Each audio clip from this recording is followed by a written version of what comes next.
Hello guys, welcome back to my channel. আজ আমি আমার মাকে নিয়ে বেরিয়ে পড়েছি জগন্নাথ দেবের স্নানযাত্রার উদ্দেশ্যে।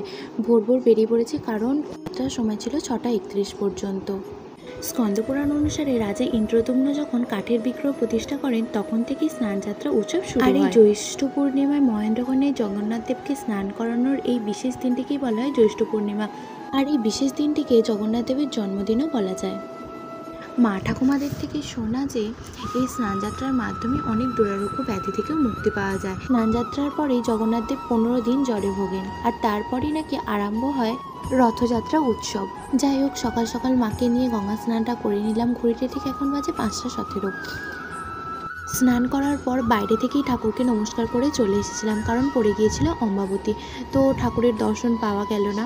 আর এই ফুলটা কি কিউট, আমি জানি না ঠিক এই ফুলটার নাম কি। মায়ের সাথে একটাও ছবি তোলা হয়নি, তাই এরকমভাবে আমরা মজা করছিলাম। আর স্নান করার পরে বেরিয়ে পড়েছিলাম বাড়ির উদ্দেশ্যে। এখানে আমি আমার ঠেলা গাড়িকে নিয়ে উপস্থিত।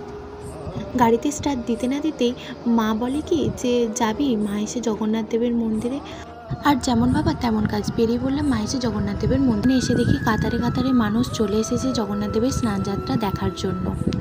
স্নানযাত্রার ভিডিও কমেন্টে অবশ্যই জয় জগন্নাথ লিখে যেও। এরকম আরও নতুন নতুন ভিডিও দেখতে হলে আমার চ্যানেলটাকে সাবস্ক্রাইব করে আমার পাশে থেকো।